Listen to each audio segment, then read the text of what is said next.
Greetings, humans. You have entered the Command Zone, your destination for all aspects of Elder Dragon Highlander. Enjoy your stay. Hello, and welcome back to another episode of the Command Zone podcast. I'm your host, Rachel Weeks. Howdy, it's Jimmy Wong. You're still in Thunder Junction mode. Yeah, I'm stuck there. I lost my ability to planeswalk. Yeah, no, I can't planeswalk. I lost my spark. So yeah, that's why I'm on the Command Zone podcast. Get on a train, Jimmy. They're all over the place. That's a good point. What are we doing today? Today we are talking about the most annoying cards in Commander. The most obnoxious, the most grating. We've taken submissions from our patrons and our staff members here about cards that they are annoyed to play against. Yeah. And today, Jimmy and I are going to rate them. We're going to do a classic tier list. Yeah, and we're going to rate them on a scale of either F, they're not actually that annoying, to S, they're the most annoying thing on the planet. My body made a visceral reaction to how annoying this card is. Yeah, that's right. But before we get into it, let's talk about a way to get these cards and to annoy yourself and your opponents. CardKingdom.com/command, or maybe you're finding the cards that get rid of annoying cards. Oh. That's right, your Corrosive grip can be found at CardKingdom.com/command. They've got a huge inventory of the Magic cards that you need for your deck, and the best part is it all comes in one convenient, easy package. So when you order those cards, not only are you supporting this show, all of our content like extra turns and game nights and more, you're also getting the cards you need, and you can sleeve them up, play them in the deck the day that you get them from the shop. Again, CardKingdom.com/command, enter that URL and you are good to go. Yeah, and once those cards are in your hand, you're going to need to protect them. Go to ULTRAPRO.com/command to pick up all of the highest quality Magic accessories in the business. Get yourself some playmats, some sleeves, some deck boxes, dice, everything that you need to be a Magic player these days. We need a lot of props. Yeah, they are props. To play Magic, and you might as well have the best ones. Magic cards are expensive. We trust ULTRAPRO with our expensive collections here at the store. And our non-expensive parts, or at too. The show. Every single, Yeah. We're kind of a store. We're look kind of a behind store. us. I mean, we got a huge amount of Magic cards in this place, and they're all stored and sorted in ULTRAPRO products. Plus, you can always trust them to keep them safe while you're traveling, which we're gearing up to travel pretty soon. So get yourself some ULTRAPRO products with some of the cool officially licensed Magic art on them, and you can do so while supporting the show. Again, ULTRAPRO.com/command. Last way to support the show is directly at Patreon.com/command-zone, the full name there. Mm-hmm. We love our patrons. We have a Discord you can join if you're a patron, and you can ask us questions. You can talk to us on there. You can also participate in some early access content. That's right, extra turns, game nights a day early, ad-free, before the general public, only available to patrons. At higher tiers, we also have some exclusive content, deals, and all sorts of fun stuff. Patreon.com/command-zone. We shout out one lucky patron every single episode, and this episode is dedicated to Joseph Hollis. You rock. You do rock, Joseph. Yeah, we also polled the patrons for this show. That's right. That's another huge perk of Patreon, is that you could participate in helping us with the podcast, including this episode. Submitting your most annoying card. Yeah, we had a ton of comments. It was great to see everyone commenting on that Patreon post. Mm-hmm. So we did a very similar episode to this, but that was 6 years ago. So long. It was episode 180. Wow, we are past 600 now, and about 15,000 more cards have been released in that time period. At least that. Yeah. Commander's changed a lot since then. So we're going to see if the old annoying staples show up again, if they're still as annoying as they were in 2017. Yeah. I believe. And we're going to add some new ones to the list as well. Yeah. Of course, not every boogeyman in Commander is annoying. This isn't a list of the most powerful cards in Commander. Right. So I wanted to take a moment to talk about what we qualified annoying as before we get too deep into this. Yeah, so there are a few hallmarks of being annoying. The first one is it's a card that takes up a lot of time and creates repetitive and, in a way, boring game patterns. So you play this card as a result of the card being in play. All of a sudden, your 2-minute turn went up to 5, 6, 7 minutes, or now you're taking turns during other people's turns because the card is reacting and doing so much work. And it's the same thing over and over and over and over again, to the point where you can't really shortcut it because you still got to go through all the bits and pieces, and it's taking up more and more time, and it's sometimes, at worst, not even affecting the game. Yeah. Anything that these often lead to missed triggers. Yes. And just stuff that you're like, I forgot to do that. I got to go back. Can we go back? Yeah, sorry. Something else that we added to this list is it's just a pain to track, especially in paper. Yeah. It's got different dice. It's got different counters. It Keyword requires more dice, tokens. Yeah. Just stuff that's requires a lot of props. Just like we were talking about. A lot of props. Also, all of a sudden, there's a difference between a 1/1 counter and just +1/+1 for the turn, until end of turn, until the end of your next turn. Stuff like that that's difficult to track in paper because, again, you don't have a client like Arena or online that's going, hey, this happened, automatic triggers on the stack. You have to remember it yourself. So that can be annoying as well. And speaking of missing triggers, cards that do lead to a lot of missed triggers because it's either so frequent or so specific that it's hard to remember. And if you're not keeping track of it, less of a chance your opponents are keeping track of it. That's going to lead to board states that are not accurate, and that is going to lead to a game state that is not fun because all of a sudden someone might win and go, wait a second, did I really win? Because we kind of missed 5 of those triggers, and that would have made a huge difference on my board, but you can see how it starts to get annoying. Yeah, anything that's sort of high complexity, either because it happens so often or because it requires a lot of stuff for minimal payoff. Obviously, some of these are very powerful cards that we're going to talk about because they are triggering a lot, but they're irritating nonetheless. But irritating doesn't mean don't play them. And oftentimes, I do play a lot of the cards on this list. They just happen to be slightly more aggravating, annoying. You choose the word, the one that you take the least offensive by, hopefully. Generally, if they're going to create a groan at the table, it probably means they're powerful or doing something that is good for you, the board, whatever you're going for. So you should still play them. But hopefully this episode will let you understand a little bit better about maybe how to understand why they're causing a little bit of aggravation. I would also say if a card is on this list and it isn't excellent in your deck, you could maybe look at cutting it. Yeah. If it's only putting in a little bit of work, but it's attracting a lot of attention and causing a huge emotional response from the table, not great. Then maybe it's not worth its groan. Yeah. So reevaluate these cards, make sure that they're doing all of the work they need to be doing. But without any further ado, Let's get into it. Yeah, we're going to be going by alphabetical order here. Yes, yeah. So, we're going to start with the letter C. C is for cookie or Cathars Crusade. Oh, God. I've taken this out of almost every single deck, and this used to be in a bunch of precons. Yeah. Let's read this one because it's not as common as it used to be. No, thank goodness, because you need about 17 dice to appropriately track this. Cathars Crusade, 3 white for an enchantment. Whenever a creature enters the battlefield under your control, put a 1/1 counter on each creature you control. This feels pretty straightforward. Yeah, creature comes in, everything gets buffed up. Cool. When different creatures start entering at different times, now you have different number of dice on each of your creatures. If you have 2 coming in at the same time, this is often combined with tokens, so you have tokens, a different number of dice on them. And then you don't actually have enough tokens for the dice to go on. Do you do a pile of tokens with 1 dice on top, but now does that mean you have that many tokens? Or does that mean how many counters are on them? Once you get past 6, now you have to change the literal dice you use on the tokens, and that quite often happens. So you can already feel how this gets out of control very quickly because this is you want to play this in a deck that goes wide. As a result, you need a fistful of dice to make it happen.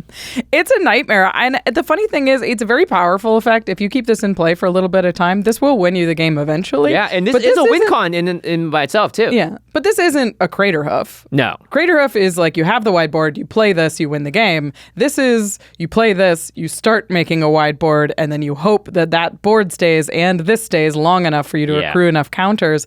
It's just not quite as powerful as it used to be for it to be worth the headache. Yeah, and I also, when I did have this in play, it was almost like a race against time to see how fast I could do the thing after a creature entered. So it was be like, all right, Cathars Crusade, I'm going to play this, and okay, it's going to get a 1/1 counter on all of these. Oh, hold on, these ones have summoning sickness, so they can't attack this turn. So they have to be separate, yeah. So like how long it actually takes to resolve a single instance of Cathars Crusade will continue to add up. And unless you're extremely quick at like going da-da-da-da-da and not knocking any dice over in the process too, right? There's a lot of different mistakes that can happen just by slipping up, and now you're misrepresenting the board.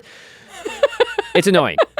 But it's very powerful. It's very powerful. I mean, so I think this is most annoying for the player. You get performance anxiety while you're doing it, and you're like doing your best to just make it happen. But it's a lot of time for your opponents to sit and watch you fiddle with dice. Where would you rank this on the annoying scale? From F, which is not annoying, all the way to S, which is the most annoying thing on the planet. I would put this at a solid like B+. That's how I was feeling, was B for this, because you know that it's not going to end the game right now most of the time. So you're just sitting there waiting and watching.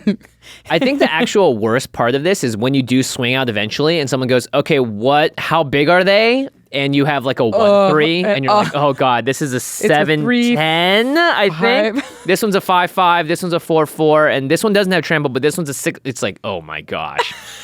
Because you have to do math now. It doesn't just tell you the number like on Arena. Oh, this has 5 counters. It's 7-7. It's like, no, I have to add it. And then each of them has a different math equation.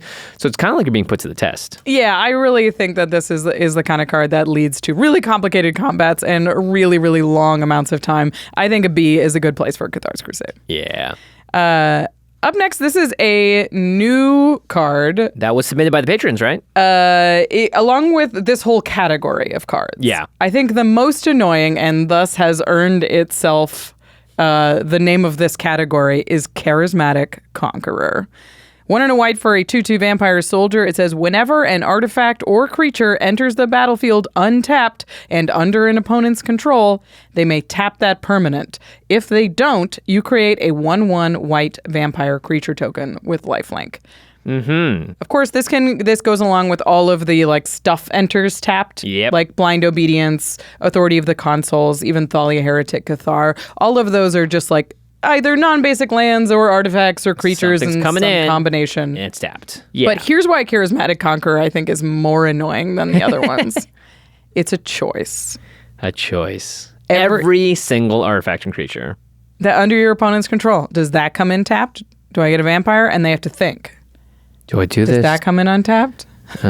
Yes. Every treasure. How many treasures do you need this turn? Oh, gosh. How many? I need 2 treasures to enter untapped. I need the other 3 can be tapped. That's fine. Oof. Every single thing that enters the battlefield is a point of decision, whereas Blind Obedience and Authority of the Consuls, all of those are triggers, but they just enter tapped. Yeah. And by the way, in our 2017 episode, Blind Obedience was my second most annoying card. Because it was annoying to play against. It's very annoying. Yeah, it's missed constantly. Yeah, and I hate when you don't miss it. It's like, oh crap, I can't do anything, or I can't put up a blocker, or I'm just gonna die now. Charismatic Conqueror makes you feel that on top of a decision point. So at the very least, you can still have it enter untapped. But you're right, it does create another layer of conversation beyond that to be like, was that one tapped? Hold on. We need to go back a term. I forgot to ask you. Do I just create 5 vampires now? It's like, oh gosh.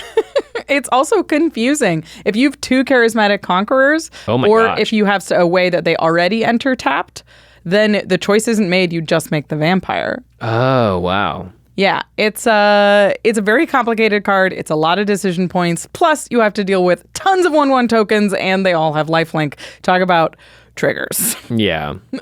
Okay. Yeah, that's annoying. I hate it.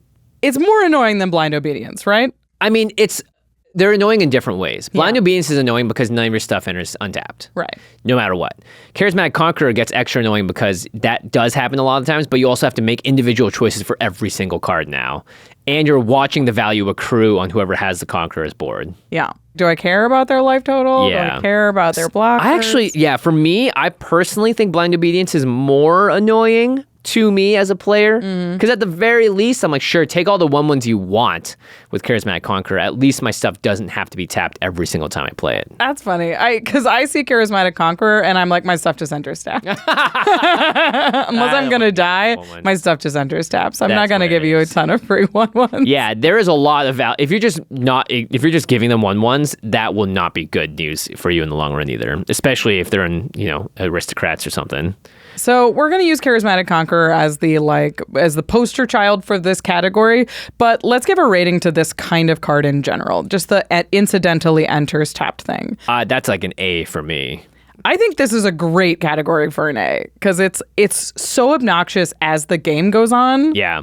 but And it just also destroys a lot of strategies out the gate. Your Hensi just deck doesn't work. Just doesn't work. Just doesn't work, yeah. All your haste cards, no. Yeah, no. No. All your mana rocks, that is the real. With Blind Obedience, it's like, oh, you want to play that Soul Ring this turn? It's still a good card, but you can't use it right now. Use it until next turn. Yeah. I think this category is definitely annoying, especially when combined with other triggers like Authority of the Consuls. It's like, you made a creature, it'll gain a life. Yeah. It was untapped. And then later you're like, oh, wait, all those creatures are tapped. Everything's tapped. Yeah, I made all the ones, blah, blah, blah. Okay, this next card is a card that it's like a personal house band for me. I couldn't believe this wasn't on your list in 2017. I don't think back then it had affected me as much as it had up until now. And it only took, by the way, like 1 or 2 games for me to be like, no one please play this card ever again. Yeah. It's Coat of Arms. It's a 5-mana artifact. It says each creature gets +1/+1 for each other creature on the battlefield that shares at least one creature type with it. So, for example, if 2 Goblin Warriors and a Goblin Shaman are on the battlefield, each gets +2/+2. Even that is confusing. Yeah, that's 3 creatures. That share one creature, it's like, oh my gosh. This is with the incidental humans, with the incidental wizards. Yeah.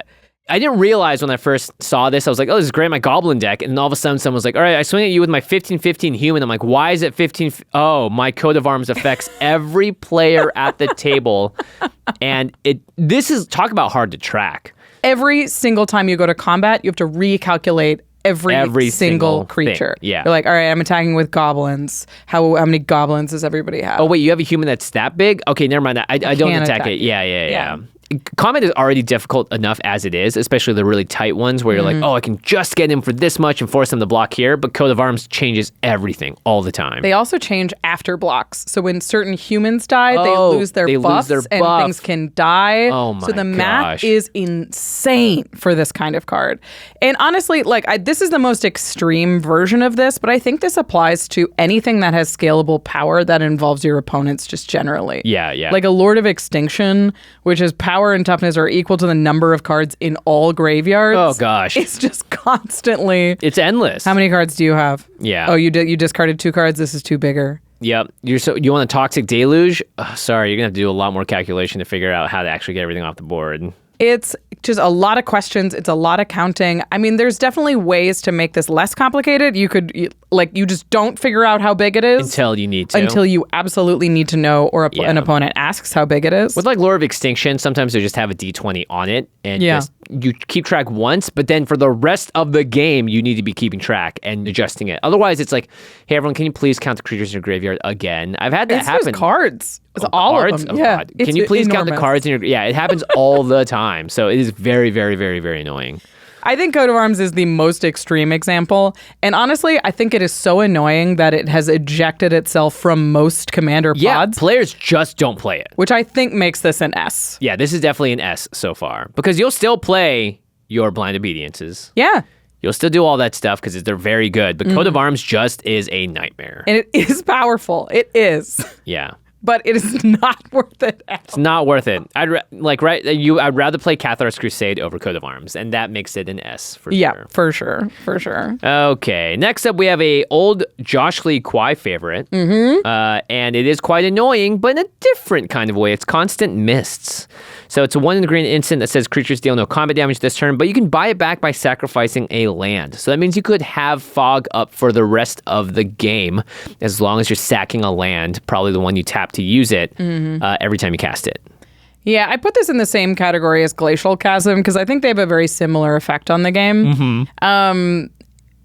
They're not annoying in the same way that the stuff that we talked about before is annoying. Yeah, different type of annoying here. They lead to turns just being the same after the same after the same, and you're just like, I just have to wait until... Or if it's like a one-on-one situation and someone has Glacial Chasm or Constant Mist constantly up, it just locks them out of the game if their deck isn't equipped to deal with that. Yeah. Especially Constant Mist, I think, because it's in your hand. You forget about it constantly. Because you're like, oh, they have Constant Mist. None of this matters. Yeah. If they want to turn off even my combat damage triggers on another player, they can absolutely do that and afford to do so. And in green decks, they have ramp. They'll likely have a stockpile of lands that they're happy to sacrifice to this because it means they're not dying every turn. Right. Often it doesn't even mean, it means that they don't even have to cast it. I would put this at like a D or an E out of the scale because I don't care that much. And once you know they have it, you know, and then you can start in most situations that I've been in doing something else. Right. I think this is a very powerful effect, but I'm not sure I would consider this like annoying. Yeah. Really, it's just sort of like, it's frustrating, it's aggravating, but it's not necessarily annoying. So I'm comfortable with a D. Okay. This next one is a fun one. I didn't expect to see it here, but now that it's here, I think it reminds me of every other card that uses these types of counters, and that makes me think, wow, that's actually kind of annoying. Crystalline Giant. It's a 3-mana 3/3. Oh, God. You got to read this. At the beginning of combat on your turn, choose a kind of counter at random that Crystalline Giant doesn't have on it from among Flying, First Strike, Death Touch, Hexproof, Lifelink, Menace, Reach, Trample, Vigilance, and +1/+1. Put a counter of that kind on Crystalline Giant. How do you track this? It's so... Every single time you go to combat, you have to roll a die. Yeah. A D10, so you have to have a D10. A D10, yep. And then... If you hit one you have to count. Yeah, they're not and numbered. assign 1 to each of them. So Flying would be 1, First Strike would be 2, Death Touch would be 3, all the way up to 1/1/1 at 10. And you're like, okay, I rolled a 3. Now I have to go Flying, Death Touch. It's Death that Touch. one. I already have Death Touch. Okay, roll go again. Yeah, because you're not going to get a D9 for the second time you roll it, or a D8. It's easier just to use the D10 every time. But tracking this, you could use 2 D6s, but then if you roll higher than that, and you can't roll 1 with 2 D6s. Yeah. So you have to go from 2 to 12. That's true. Instead. Yeah. So it's just like nah, dog, nah. It's not worth it. I had a keyword deck. I had a counter deck. It is not worth putting in your deck to have to deal with Crystalline Giant. Yeah. Well, there's also like the white blue Denny. There's another Kiln. Yeah, commander. That also cares about counters, and that player has to come equipped with all of these different counters, and then every other player has to look at it and be like, what does the symbol on that deck? That's a flying counter. Okay. Yeah. And they're going to double up the indestructible. It's like, oh my gosh, the upkeep. It's immense. It's wild. I mean, I think Crystalline Giant is sort of pesky. It's definitely prevents me from playing it because it's so annoying though. So it means that it's kind of high. Yeah. I feel like you could place this card or a similar one in Limited, and it was also a nightmare. Yeah. It's like, how do I track this with my opponent? Oh my goodness. I mean, if you think about it, just like it's a 3/3 with 3 keywords, right? That it gains the keywords sort of across time. It's not that powerful for what it does. It's not a very good card, I think. Yeah. Unless you're really abusing counters. But even then, it's so random. You don't know. You could get a Vigilance thing on it, and you're like, I didn't need that. Like, all right, Vigilance, I guess. Yeah. What do you think for this one? Is this a B? It's like Cathars Crusade, kind of, where it's annoying to do, I don't play it. Yeah, it's annoying for the player doing it, and then you also have to explain to the table, who's probably not listening at that point. Right. Because they're like, they're just tuned out. They're like, sure, whatever, man. I'll give this like a C. A C? I'm okay with the C. Yeah. You don't groan when it hits the table. No, you're just more like, what's going to happen? Okay, you're going to do what? You got to roll dice. Does anyone have a D10? And then you have to write down what it has. Yeah, that to me about the keyboard counters makes it really annoying, is that you have to write it either on an infinite token. Because I played the Aragorn. And that one is annoying already. Yeah. Because it's like, cool, okay, you're going to give this thing here and that there. And you're like, like scribbling on an infinite token. That's like, it's just, there's a lot. Okay. Next up is a card that is played all the time by everyone. Powerful. And it's very powerful and it's very annoying. It's Dauthi Voidwalker. Yeah, you guys probably know this one, but in case, it's a black Dauthi rogue. It has shadow. If a card would be put into an opponent's graveyard from anywhere, instead exile it with a void counter on it. Then you can sacrifice Dauthi Voidwalker, choose an exiled card an opponent owns with a void counter on it. You may play it this turn without paying its mana cost. Okay. There's a lot to be annoyed by on this card. Yeah, this shuts off graveyard decks. Yeah, which is just sort of mildly irritating. Yeah, and that by itself could be like, that's why I play Dauthi Voidwalker. Yeah. But this is a separate exile zone as well for any spells they cast, and they have this thing called a void counter on it. Yeah, and it gets weird. If your opponent also has a Dauthi, they see the same cards with void counters. They see the same cards, but you can't cast your spells with void counters on it. You can only cast your opponent's. Yeah. So it gets, and then if a Dauthi dies, you still have to keep the cards with void counters on the side in case the Dauthi gets reanimated, in case it gets stolen. It always does. Yeah, you're in black, by the way, so yeah. This one's Yeah, You have a separate Dauthi pile. People are already annoyed because their graveyard decks are now being shut off. Or just not even just graveyard decks. There's just graveyard stuff everywhere in Magic. So Dauthi turns that off. And then it also has to go into the consideration of like, hold on. Don't cast this because Dauthi can see it and they can use Dauthi immediately to play it. I don't want to do that. It's also turns off dies triggers, which people don't remember, but it doesn't turn off tokens dies triggers. Oh, gosh. It's extremely complicated once it hits the battlefield. Not to mention just when you use the other player's cards, especially incidentally, like a powerful card like Dauthi Voidwalker, you have to remember to give those back. Yeah. Man, you better hope everyone's got different colored sleeves. Yeah. The amount of times I've chased down cards from a friend where it's like, they're like, I think I have your command tower. And you're like, oh, God. Oh, man. Yeah, Dauthi Voidwalker, I think because it's in colors, it wants to reanimate it to keep it doing its thing. And it also actively makes players not want to play spells out of their hands because then the Dauthi Voidwalker can use it and you don't want that player to have it for whatever reason. So there's a lot to be annoyed by here. And this is a card I jam into every mono black deck I can. Or any deck with black, pretty much. I mean, it's so good. I think this is B or A tier. Yeah. I think depending on the play group, it can go up to A+, even into S, if a lot of people really care about their graveyard. Yeah. But even like whipping out a Dauthi Voidwalker against a new play group of people that have never seen it before, it's like, hey, I'm going to cast a spell. It's like, actually, might not want to do that because you can't flash it back anymore because it's going to get exiled. And they're like, what? Forever? Forever? It's like, they can cast it? Yeah, that's how this card works. And they're like, let me see that card again. This card is so dark, I can't even see the character on it. Not to mention Shadow is just confusing. Yeah, even exactly. just the first line of text, people are like, it can't block. Dauthi did not blocked. need Shadow on like, it.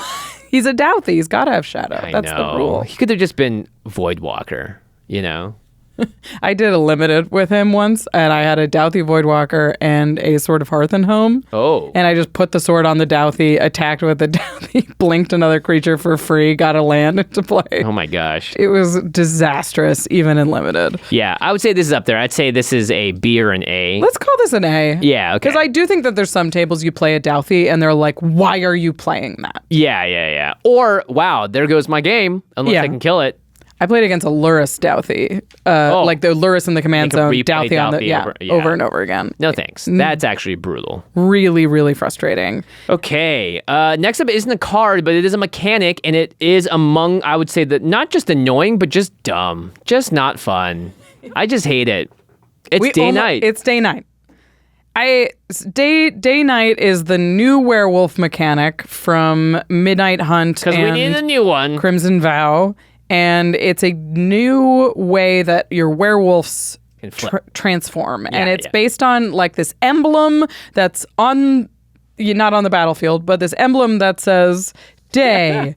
As it becomes day, transform all nightbound permanents. If a player casts no spells during their own turn, it becomes night next turn. As it becomes night, transform all daybound permanents. Permanents enter the battlefield nightbound. If a player casts at least 2 spells during their own turn, it becomes day next turn. So day-night, it has a Dauthi problem where once day-night is introduced to a commander game... It's in the game forever. For the rest of the game. Yeah. Because what if your Outland Liberator, which is just a removal spell... Comes back. What if you reanimate it? And you need to know whether it's on its front side or its back side. Which sucks because Outland Liberator is a great card. It's so good. I played Outland Liberator... just said, let's all pretend that day-night doesn't exist. That it doesn't say daybound on it. And played the front side. You don't even care about the backside in that case. And the backside's better. It makes the card worse when you do that. Yeah. But like for all of our sake. That's incredible. We're gonna cross out daybound. Yeah. Joe Manganiello has a spooky deck that has a bunch of this stuff in there too. And he's like, I don't know why there isn't a card that just switches it to night. It's so frustrating. To the point where like I don't play Outland Liberator in Commander because you just don't want that wrinkle. Yeah, because you're going to need to track it. I'm not tracking day-night. Yeah. I've already got enough going on in my brain. I don't need to think about casting 2 spells a turn and what happens when the flip's over. I don't care. Yeah, it doesn't matter. It's there to be, like in my deck, it was there to be a human that had a sacrifice ability that was powerful. Incredible. And was just like... And it was relevant because the backside's a werewolf. Yeah. It's so obnoxious. I think day-night is probably S tier. Yeah, just in terms of like, it doesn't matter most of the time. It doesn't matter. And when it does, it just is annoying to track. It's constant questions. And most of the time, I won't play a card if it has this on it. Yeah.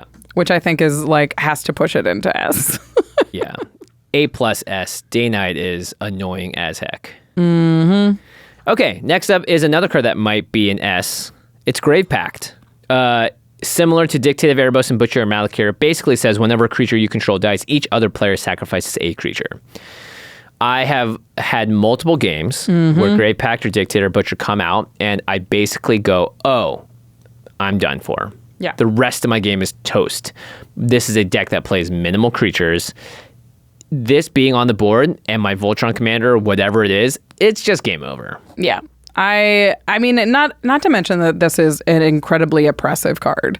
This is often in decks that are just full of triggers. Yep. And it leads to cascading triggers, where like if one thing dies, then 3 other things die, and when that dies, then this dies, and there's another trigger, and leads to huge complicated stacks that ultimately end up in a board wipe, but aren't quite as simple as that. Yep. And then you've got aristocrat triggers in between there. It's just so complicated and so brutal that this card is just like, when this comes down, I'm like, ugh. Gosh darn it. All right, I will send everything I have at you until... Please blow it up. This was your 3rd most annoying card in 2017 of 5. Yeah, I would say I've definitely built decks differently since then, but this is still very much right up there as some of the just incredibly awful to play against. Slows games down too. You still play against it all the time. Yeah. I mean, I think I see Butcher more often for some reason. It's in a lot of precons. Yeah, it's in a lot of precons. You can cheat it out.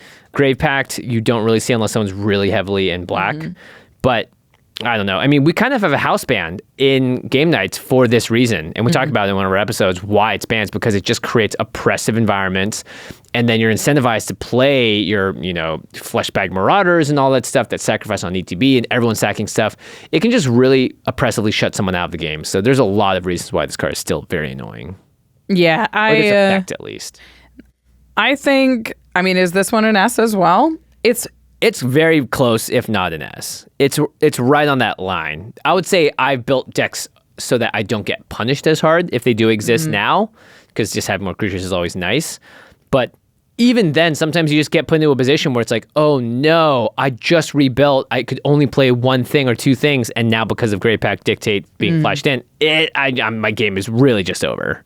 And you're just like, there's nothing you can do until you find your Outland Liberator, of course. Yeah. And introduce Day-Night to the game. Oh, gosh. Yeah. Outland Liberator. Yeah. This list gets funny when you start pairing it with other things on the list. Yeah. You could make the most obnoxious deck of all time by combining playing these Day-Night and this. So let's call it, I'm tempted to call Grave Pact an A. I don't know how annoying it is. It doesn't quite meet the rage thing that Coat of Arms does. And not every deck plays it. If you're in black, you want to play Dauthi Voidwalker. Yeah. But not every black deck wants to play Grave Pact or Dictate. Yeah, I think this card's very powerful and I do not like playing against it, but it's less about how annoying it is and it's more about how just completely backbreaking it is. Yeah, it can just shut you down. And that's annoying in and of itself. It is. Okay. Speaking of annoying. Oh gosh. All right, you combine this with Day-Night and now you've got to brew. It's the Initiative. Oh yeah. You knew it was going to be here. Dungeons weren't complicated enough. The Initiative is a mechanic that is a combination of the Monarch and Venture into the Dungeon. The Initiative puts you in a uniquely powerful commander-scaled dungeon called the Undercity. It's very long, it's very powerful, and it transfers from one person to another by dealing combat damage. And everyone has their own initiative to track as well. That's the thing, is when Initiative gets introduced into a game, suddenly you need 4 initiative cards. 4 Undercities. Yeah. 1 initiative marker card. Yeah. You need up to 4 skeleton tokens. Oh, that's right. Up to 4 treasure tokens. And then you need at least 4 to 12 dice. And everyone now is also thinking about there's a sub game to get on the Initiative because I want some of those things. It's the most frustrating thing about it is I think a lot of people are like, well, if the Initiative gets introduced into a game, it's fine. It's their deck. But you cannot let somebody sit there and get value from the Undercity. Yeah, you have to take it. You have to take it. Like once the Undercity is in play, it's very important that you make people work for it because it's so powerful. Yeah. It's better than Monarch if no one takes it away from you. Yeah, one card's great, but this is like you're scrying, you're making treasures, you're there's a lot. You're making tokens, you're goading, you're draining, and then you're cheating something bananas into play. You can tailor it to the table too as to what direction you're going. So I think the most frustrating part about the initiative is it's not just limited to initiative decks because they printed very powerful, very popular commander effects that just incidentally introduce the initiative, like White Plume Adventurer. Yeah, White Plume Adventurer has the additional thing of at the beginning of each opponent's upkeep, you untap a creature you control, and if you completed a dungeon, you untap all creatures you control for a 3-mana 3/3, and introduce the initiative. Like if this was a 3-mana 3/3 that just untapped one creature on your end step, you probably play that in some decks. Drumbell Org is better, but yeah, it's a similar effect, and it's pretty good. And this also introduces the initiative and also encourages you to have beaten this dungeon. Yeah. Or another dungeon, which is even more upkeep, but that at least is only on your side of the table. Yeah. It's, not to mention the complex rules. If you're already in a different dungeon, if you take the initiative, you continue in that dungeon. You don't enter a second dungeon. It's confusing with existing mechanics. Once it enters a game, everyone has to reckon with it, and it requires a ton of props. Yeah, and if one player runs away with the initiative, it can feel very hard to catch up. You can lose the game to the initiative if they just hang on to it. With the final chapter especially, the final room. Yeah. So where would you put this on the F to S list? Here's the thing about the initiative. I think it's fun. Rachel? Yeah. You got to go. I know. You gotta go. I understand it. It ticks all of the boxes of like, this is annoying and this requires so much stuff. And I get it. When the initiative is in play, I think a commander game is more fun. I mean, honestly, I do like seeing the initiative because my head goes, well, I could get on that. I know. And there's a lot of value on there. So for that reason, I think we have to give it a C. You said we. I think, what if I don't like the initiative? I mean, we could barter here. I think C to B is the range that this fits in. I think B is fair, but I like it. Like when it comes into play, you're like, I can go get a land. I can if I can hold this. I guess the amount I like it is completely proportional to how often I can get it. If I'm in a deck that doesn't have flyers or just isn't getting the initiative and I'm watching other people have so much fun with it, I'm going to be upset. But it's the same kind of thing for Monarch too, right? And I don't mind the Monarchs in the game. I do think it is annoying that everyone has to be able to track the initiative by themselves on their own board. Mm-hmm. And that is something that takes a lot of upkeep and a lot of extra cards and dice and general reminders that so-and-so is happening. And hey, they have the initiative. Don't forget, if they get to that thing, then we're all dead. So you got to do this. So I think that part of it is annoying. Yeah. But I do like getting it. It's fun. Yeah, I understand that part of it. All right. We'll give it a B. And it's because of all the extra, because you need all the game pieces. What do we say? 5 + 8, 13 tokens potential and things, 4 to 12 dice, depending on what people choose. Yeah. Oh boy. This next one is one that I do like, but it is also annoying. It's a Ledger Shredder. 1 in a blue, Bird Advisor. Whenever a player casts their second spell each turn, it connives. You draw a discard, and if it was a non-lane discard, you put a 1/1 counter on the Shredder. So there's a lot of cards that trigger on second spells. There's like Mangara the Diplomat, Trouble in Pairs, Lotho Corrupt Sheriff. All of these lead to moments where you're like, did you cast 2 spells? Was that your second spell? That's your second spell, so I'm going to connive and make a treasure and do all that. It adds up for sure. I think Ledger Shredder is the most annoying of the group because it's, again, a decision point every single time. It's not just draw a card. It's also you could do it yourself, whereas Trouble in Pairs is opponents usually. Yeah. But it's like every single time you have to draw a card. Do I discard this? Do I discard that? I need a counter. And it's a 1/3, so adding the 1/1 counters and people asking what its power and toughness is. It's a 3. It gets annoying. 3/5? Yeah, it's a 3/5. It's like shouldn't be that hard, but in the middle of a game when you're already doing so much other stuff, it adds up. I do think Trouble in Pairs is close because Trouble in Pairs triggers on so many things. Yeah. You're like, you attack me with 2 things, you cast 2 spells, you're gonna forget 2 cards? if you're not paying attention and you're gonna miss all the triggers. Also the extra turns thing, sure. Oh yeah, why not? This is just, it leads to a lot of questions and you really, really have to be focused on the game. It drives me crazy when people have this in play and wander off. Yeah. It's also annoying if you're trying to sequence something and then in the middle you're always getting interrupted by like, hold on, there's a Ledger Shredder trigger. We need to resolve this now because I might draw a counterspell for this thing that you want to stop. It's like, oh my gosh, here we go. Here we go. Decide what to discard right now. I have to wait because I need to know how big that is. Yeah. Oh my goodness. I would give this because I like it, this is a C for me. Maybe it's a B for you. I think C is fair. This is the kind of thing that only interrupts you once a turn, but you do have to pay attention. Yeah, it's like as difficult to track as Night and Day, sort of. Yeah. Like that's what Night and Day is. It just you only have to do it when it's on the battlefield. Yeah, so it's a lot, and pretty often people are casting 2 spells a turn. So yeah, I think we can call these a C, but they're not annoying. Correct. They're not annoying. Okay, there's one more here that we're going to hit up. It is, oh gosh, I need to pull up the image here because it's not on our outline. But this is a card that when it starts to go off, sometimes it feels like I just don't want to play Magic anymore. Like as a whole, I'm like, I'm done with this game. As a result, we have been given a warning of playing these on game nights and to not do it. Where it's like, you can't do it all the time. Yeah. We can't have one of here these and there. every day. Yeah. It's Living Death. Yeah. Each player exiles all creature cards from their graveyard, then sacrifices all creatures they control, then puts all cards they exile this way onto the battlefield. 3 black sorcery. It's like kind of a board wipe, but it's also not. It's a board wipe that comes with a mountain of triggers. Yeah, if you got ETBs, if everyone's got thick graveyards, it's like, cool, everything enters. How does this actually resolve? Okay, my targets go on the stack. Your targets go on the stack. Okay, yours go on that. Oh, yours resolve first. That. Now I have to think about this. My clone dies. When yeah, when does that happen? Yeah, there's so much that happens with this card. And then they loop it. And they're like, cool, I'm going to cast it again. Yeah.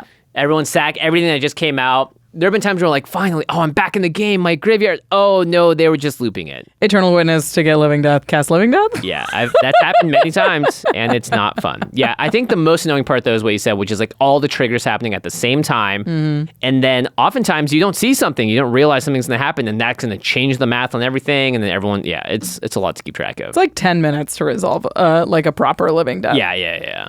I think Living Death is less annoying when you're not an editor. I don't know if you can tell, this was a staff submitted one. Yeah, this is definitely a staff submitted one. It's a very frustrating thing to edit because there's a million things that happen all at once. Yeah. But in Commander, most of the time you can break it down and it's fine. Yeah. So but even then, you're probably going to make some mistakes along the way. I bet this is like a card where it's like number of rules mistakes that are made because of it. Oh my God. Probably through the roof. Yeah. Yeah. I mean, what would you call this? I'm close to a D on it, but I mean, it's very powerful. I do play it in my decks. I think a C to a D, and it also scales. Late game Living Deaths, way more annoying. Yeah, Living Deaths where you're sort of planning around it and exiling people's graveyards and stuff. Great. It's the only board wipe that I feel like casual Commander players are comfortable just casting over and over and over again. Which is Get your stuff obnoxious. back. People love that. Sometimes people are like, Living Death, that was great. Oh my gosh, I got all my stuff back. I loved it. Let's call get Living Death a C. Okay, I'm down. Let's call Living Death a C. I still play it a lot. It's awesome, but I'm not throwing Living Death in a deck that can't really take advantage of it. Yeah. Because it's so complicated. And I often will look at like my board wipes and be like, Living Death, you don't need to be in here. I'll just do a regular Damnation or something instead. We've got a lot more annoying cards to get to, including some more cards that we talked about in 2017. Are they still that annoying? Who knows? We'll find out. But first, a message from our mid-roll sponsors. Greetings, loyal subjects! I am Kenrith, the returned king!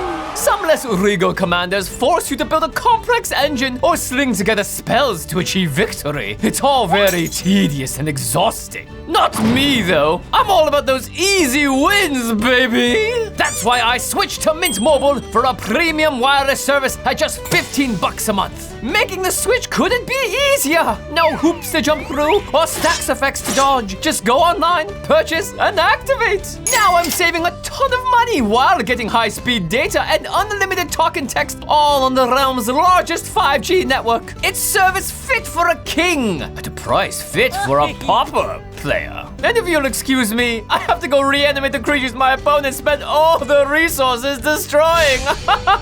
See? Easy.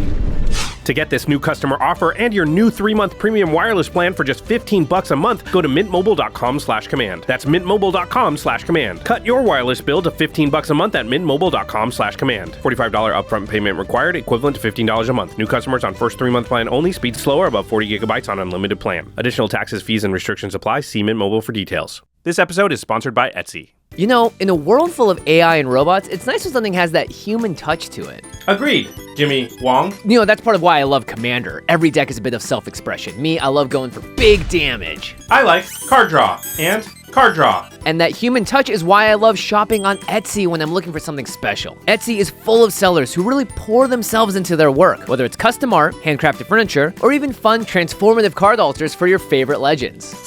Error, card not recognized. Exactly, it becomes something completely unique. The Command Zone has found a bunch of awesome stuff on Etsy, from our Game Nights Live Championship belts to cool holiday gifts customized with our logo. And when there's a real person, you can often work with them to make sure you get precisely what you want. Like a personalized message or a network connection lost. Okay, you know what? Something is off with you. Josh, which of these squares contains a vehicle? Error, this JLK unit will self-destruct in What? 3, No, 2, no. 1. Keep commerce human. Discover small businesses on Etsy. Yes, I win! Probably, anyway. Probably. What's going on? I just goldfished a huge turn on ARCHIDEKT. Check it out, they've got the best playtester in the business. Playing and tapping your cards is as simple as clicking them. Everything goes right where you want it, but you can drag things by hand and group them together in different ways too. Then there's easy shortcut keys for things like making copies, sending cards between zones, and starting the next turn. Nice, so this is a Traxo. All that proliferating's gotta take a while. It doesn't actually. Just right click and hit proliferate all counters. Oh wow. Yeah, you probably do win. I think so. ARCHIDEKT is the best place to browse, brew, and playtest Commander decks. Just go to archidekt.com/commandzone to get started. That's ARCHIDEKT.com/command-zone. Welcome back, everybody. We are talking about the most annoying cards in Commander. There's a bunch. 2024 version. Edition, yeah.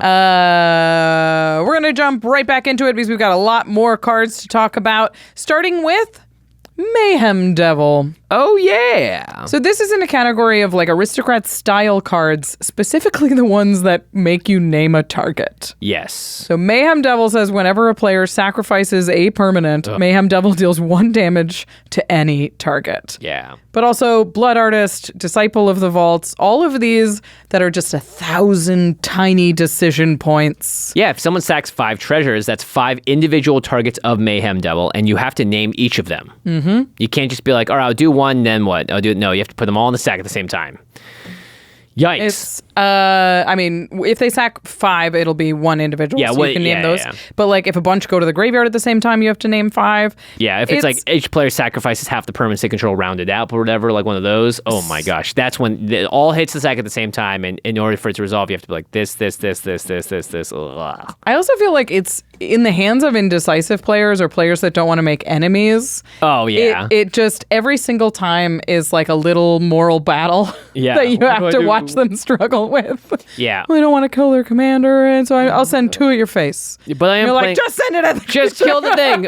Yeah, and then other players are yelling at you for what to do. Like, clearly you have 5, so just kill this thing with 5, and you can have 2 left over to do this with it. auctioning. You're off your 1 damage. Yeah. Even Blood Artist, which is just like 3 or 4 pings most of the time. Yeah. People, it's a real bidding war over where those triggers are going. Yeah, that's why I'm happy to see each opponent as opposed to target player sometimes. 'Cause it's like, great, everyone just lose 1. The other thing, I mean, I hate the Cat Oven decks where Mayhem Devil like made a big splash in Standard for a while, and watching those get played is incredibly grating. It's not fun. It's so aggravating. All these triggers hit up and they have to be like, there's one here. And then if you're on the receiving end of it, it sucks. It's so obnoxious because most of the time they're just going to point it at your creatures and they're not going to point it at your face. Yeah, so yeah, all yeah. they're doing is slowing you down. And just you're killing just like, stuff. And yeah. I think Mayhem Devil obviously is a very, very powerful card, but I think is a pretty annoying thing to play against. Yeah, you have to sit there and wait. Are you cracking a fetch land? Okay, I have another Mayhem Devil trigger. And then all of a sudden that will change their math because now they have 1 damage marked on their 2/2 that they don't want to die, so they don't want to sacrifice another thing. But it's like, oh no. And then if someone else can sacrifice something to add that, because it doesn't matter what player's doing it, Whew. There's a lot. This thing would trigger like 1,000 times in certain games. Yeah, I think I'm going to call this kind of effect Mayhem Devil in particular because there's so many choices over Blood Artist or even Disciple of the Vault. Yeah. I think is a B for me. Yeah, I would say this climbs up there to B. Not so much A, because I think like certain games it won't do that much, but in certain pods it will just be the most annoying thing. Makes really, really complicated stacks. Yeah, and again, anytime someone's trying to do something and like a card will step in the middle of someone's thought process and they all of a sudden get discombobulated because they're like, oh wait, hold on, that changes the math on everything. That's what really makes these kinds of cards annoying. Wait, I have to use my mana dork because you can kill it with a Mayhem Devil. Yeah. So I gotta tap I'm going to this. float this mana now, and all that's on targeting. It's like, now I've got this track here and now that. And like, now why are you even targeting me? Because I went off, because I'm just the next player in the turn order. That's not fair. You know, like. It's the kind of card that just gets infinitely more complicated when you get to multiplayer. Oh, like, yeah, totally. It's just, it just makes it impossible to play optimally. Yeah. Because there's so many choices and there's so many things that could happen. And the person with Mayhem Devil might be holding up like 5 things to sacrifice the whole turn cycle. Very, very frustrating. I think B is a perfectly acceptable place for Mayhem I like Devil. it. Well, speaking of annoying aristocrat stuff, this one's up there as well. It's the Meathook Massacre. X black. When it enters the battlefield, each creature gets -X until end of turn. And then whenever a creature you control dies, each opponent loses 1 life. Whenever a creature an opponent controls dies, you gain 1 life. Okay, so this is also in the category of a billion other cards that are similar to this. There's Suture Priest, Eliasel Core, even like the Blood Artist, Disciple of the Vault, things that we talked about earlier, because every single one says a slightly different thing. They're all a little different. Just a little different. And you don't know, it's like, oh, is it just how it's worded? Is it templated this way? Did they oracle it? Does this work with Exquisite Blood? You know? And then, you combine it with stuff like Exquisite Blood or the new Amalia, and just like there's a million triggers happening. Yeah.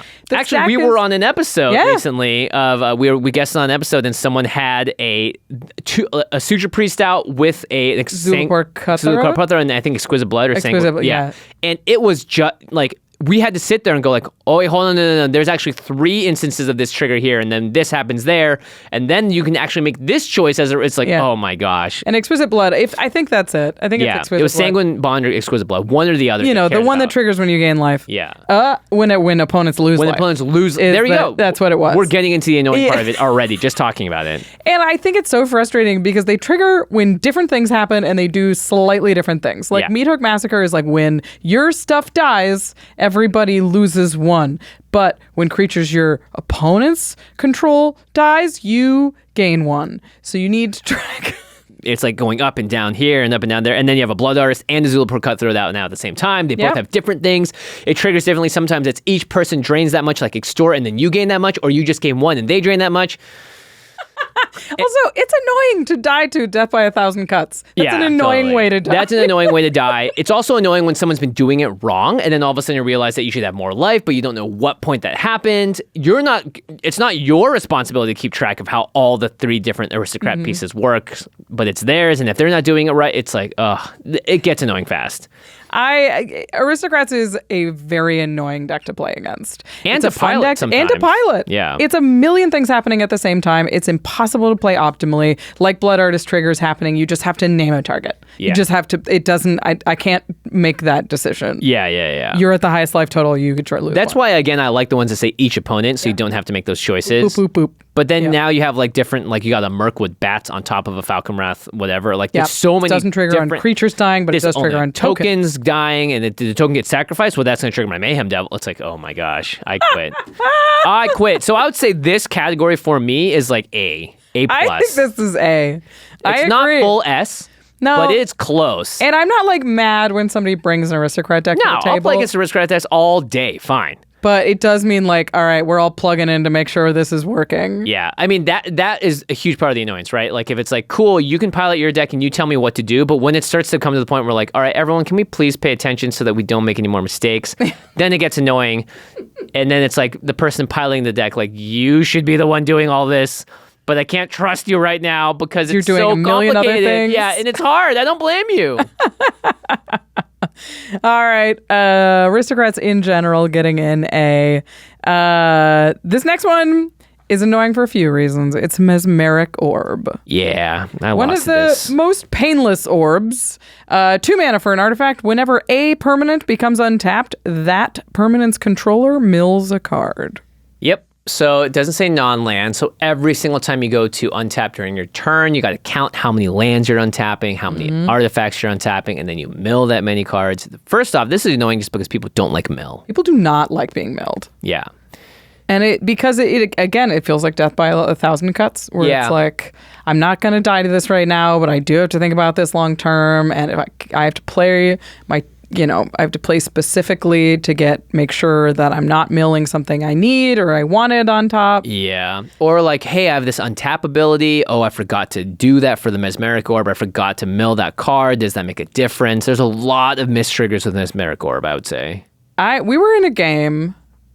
I'm trying to remember what it was, but there was a Mesmeric Orb on the table, and somebody took a whole bunch of extra combats, and we realized halfway through the third combat that they would have decked themselves by untapping all of their creatures to the Mesmeric Orb. Yeah. And we're like, God, now you're both alive, I guess. And how do we rewind that? All the damage, all the things you even cast. They're not technically dead unless they drew a card. Yeah. So it was just like,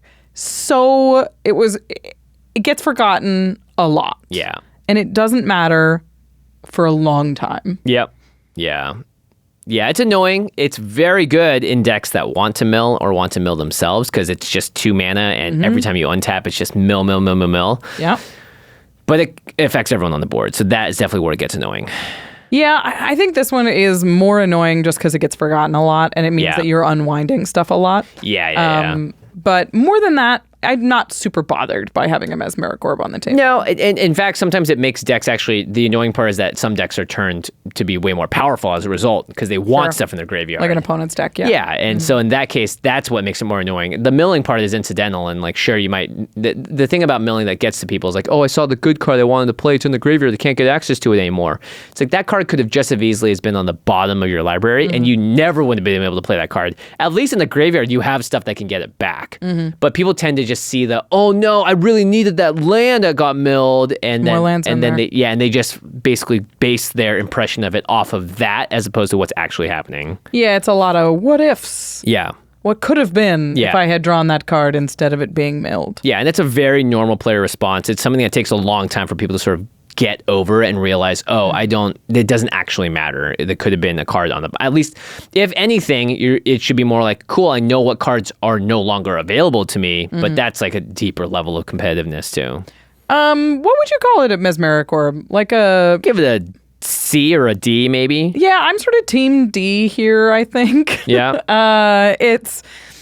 Yes, you do have to pay attention to it long term, but I think as long as the Mesmeric player is on top of their stuff, and reminding everyone, it's really not that annoying to play against. Yeah. Let's call Mesmeric Orb a D. Yeah, let's do it. All right, up next is annoying in a totally different way. It's a different artifact. It's Nevinyrral's Disc. I never see this played anymore. It's been a long time since a Nev's Disc was played. This one got brought up, and it's interesting. I think it's annoying on a different axis. Yeah. So this is an artifact that enters the battlefield tapped, and it's 1 tap, destroy all artifacts, creatures, and enchantments. I think this sort of rhymes with Pernicious Deed. Yep. Is a similar thing. It's a board wipe that sits on a permanent and threatens to be activated. Yeah, not yet, but it could at any point. But it could. How do you respond to these kind of cards? Well, we've talked about this on the show. You just attack the player until they use it. Yeah. And you just force them to use it. Otherwise, everyone sits there and goes, all right, well, pass turn. Yeah. All right, well, pass turn. All right, well, draw, play a land, pass turn. And so the way to get around it is just to force it to be used ASAP, and then that way everyone can move on with their lives and keep doing whatever it is that they're planning on doing. Yeah. I don't like being held hostage at a commander table. That's how I respond to Aetherflux Reservoirs. It's I will send everything I have at you until you kill me with it. Yeah, that's why you don't play Aetherflux until the turn you're able to win with it, generally. Exactly, yeah. And unless you can get to 150 life right now, I will not sit here and be patient. And have this Death Star glooming over me. Absolutely will not. You will use it on me, you will go to 12, and the next player will kill you. Yeah, I don't care. Just get it out of here. It's annoying to see these cards on the table. table because it stops everyone from doing things. But at the same time, Farewell exists. All sorts of other powerful board wipes exist. Yeah. So holding yourself back because of a disc isn't the way to go about it. So it's a little annoying in that regard, is that it forces you to do something that you may not have wanted to do otherwise. Yeah, they're definitely annoying. I mean, usually these things are in the deck because they can be abused. You can make Nevinyrral's disc indestructible, so you can keep activating it every turn. That's obviously very annoying. Pernicious Deed usually means that you can play it again from the graveyard and just keep threatening to wipe the board multiple times. Yeah.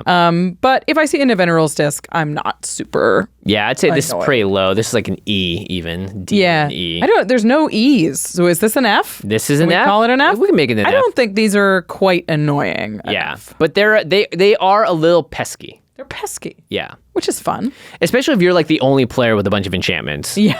Everyone else has none. It's like, oh, this is gonna wreck me. Yeah.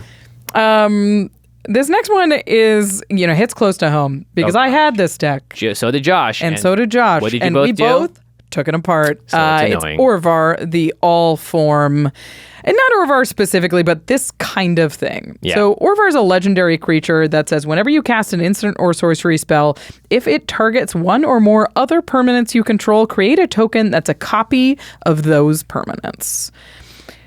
It just makes a ton of copy permanent tokens that are copies of random things on the board. That all have their own abilities. And they all have their own abilities, and sometimes the thing you copied is gone, so you just have this token. Yeah. What was that one again? Oh, you didn't write down? You didn't I think write it was this. And it's just, if you don't have a specific plan on how you're going to illustrate your board, it becomes impossible to play against. Yeah. You're like, oh, this dice was 2 1/1 soldiers. You're like, no, it wasn't. It was a dice in the middle of the table. It was nothing. And I think that makes some of this category of card very frustrating. There's a new one recently that got brought up that I think is a great example of this. It's just a little too new for people to be annoyed by it. It's Doppelgang. Oh, its card's nuts. XXX green blue sorcery. For each of X target permanents, create X tokens that are copies of that permanent. Yeah. So if you're a big mana deck, you sink a ton of mana into this. You make like 6 token copies of 6 different things. permanents, and they don't have to be yours. Yeah, all the things are going to ETB and have their triggers. It's going to be super annoying to figure out what's actually happening there. And there's probably an optimal way to play this that will leave you sitting and thinking about it for longer than you need to really on the turn. And so it's like 5 minutes later, okay, this is what I'm going to doppelgang. Yeah, I think like Ivy Gleeful Spell Thief has this problem. It's the commander that makes token copies of like mutate creatures and auras and all sorts of stuff. I took Vesuvan Duplimancy, which is Orvar on the enchantment. Out of a deck recently that it was powerful in, because I was just like, I just don't need to be doing this also, to be stopping myself in the middle of a turn to make a token that's a copy of a thing that I'm going to forget I have because I didn't write down what it was. Yep. So I think these are very frustrating. They're annoying to play. Are they annoying to play against or annoying to play? Certainly to play. I think they're less annoying to play against, but I do get frustrated when people aren't clear about what they're doing. So where would you put this then? Because I'm impartial because I've never played Orvar never planned to, so it's hard for me to give a real good grade to this. Yeah. I mean, it was enough for Josh and I to take a powerful deck apart. Yeah. Which means it's got to be pretty annoying. I would put this in a C category because you can make it less annoying. You just have to be prepared. Right. So it's less about, it inherently being annoying and more about just having the tools to make sure that you can be played against. Yeah.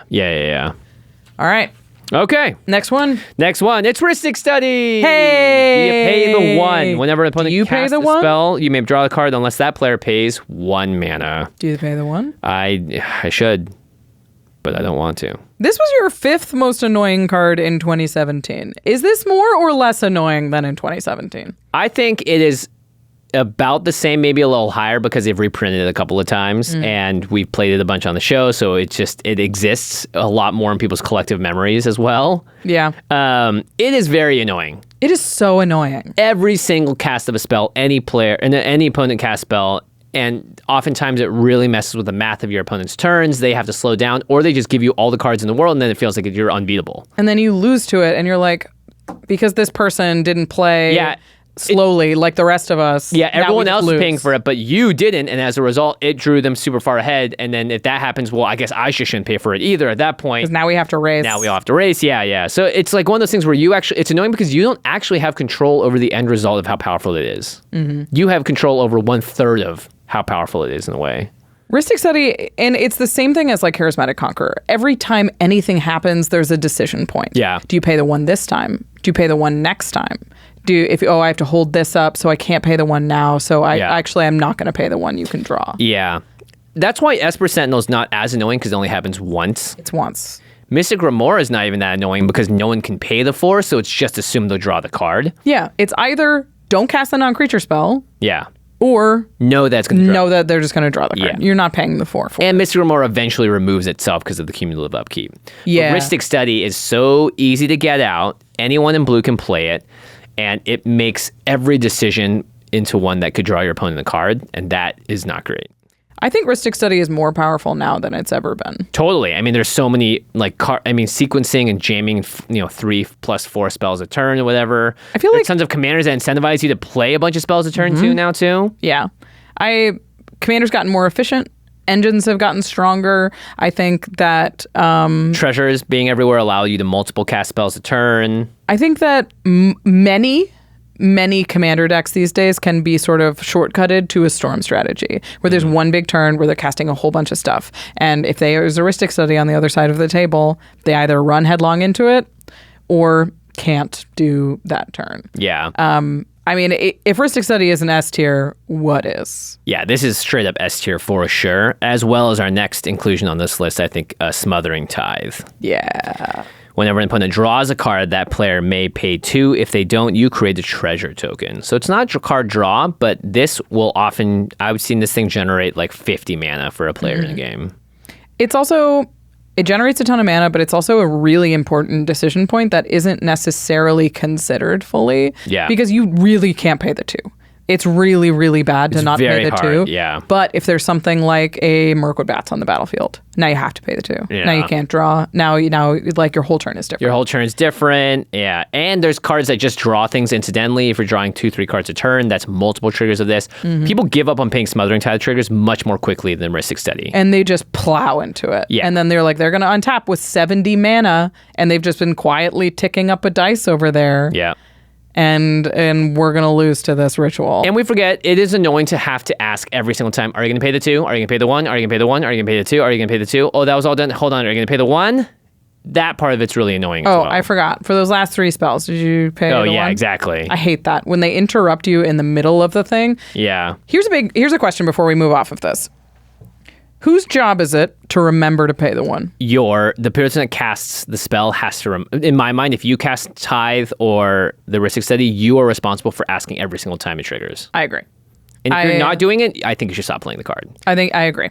If you're playing a Rhystic Study, it is your responsibility. Top to bottom, yeah. That everybody remembers, and you ask on every single spell, and that is the tax of playing this card. And I think, honestly, if you forget, you should just not get the trigger too. I think maybe a couple of it's okay fines, but after it starts to become a pattern of repeated behavior, if you're not remembering to, and the game is just actively getting ruined by that fact. And I don't want to sit here having to think about your cards on your table as well as what I'm doing, especially when it's a trigger that is your trigger that you control, even though it's being affected off what I do.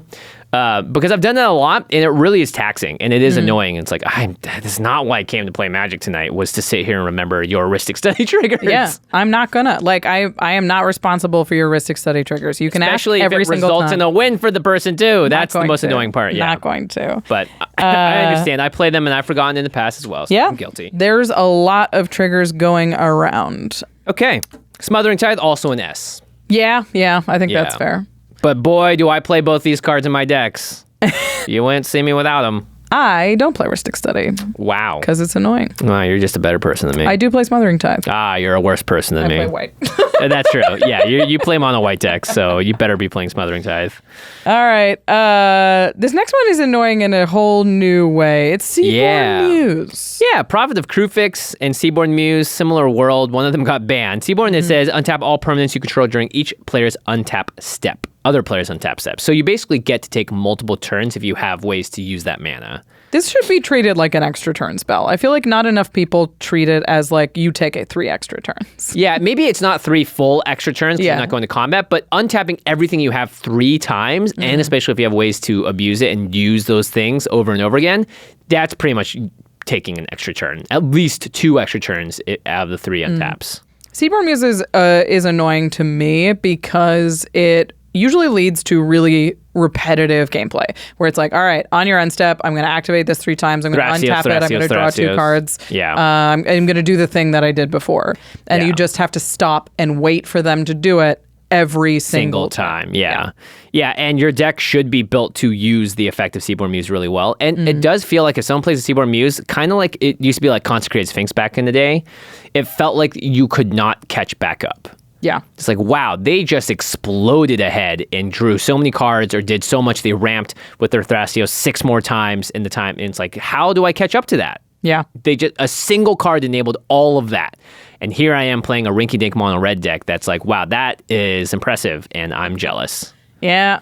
Seedborn Muse is interesting because it's annoying on a different scale, but I definitely do think that this card is annoying to play against. I feel like I'd call this a B. Yeah, I think because I've been crushed by it so many times, I'd move it up to an A. It just never feels good when a single card is able to do so much with minimal effort, right? You don't have to play Seedborn Muse and just do other things. Your board just untaps. If you're attacking all the time, too, that's great, too, because you untap your attackers or whatever, you know. Instead of playing Seedborn Muse these days, I play like Wilderness Reclamation. Yeah. Which is the one that just untaps once on your end. It's still annoying. It's still really annoying and it's still very powerful, but at least it's not every single time. At least it's not all of your creatures, like all of your permanents. Including your mana rocks, which makes it so good.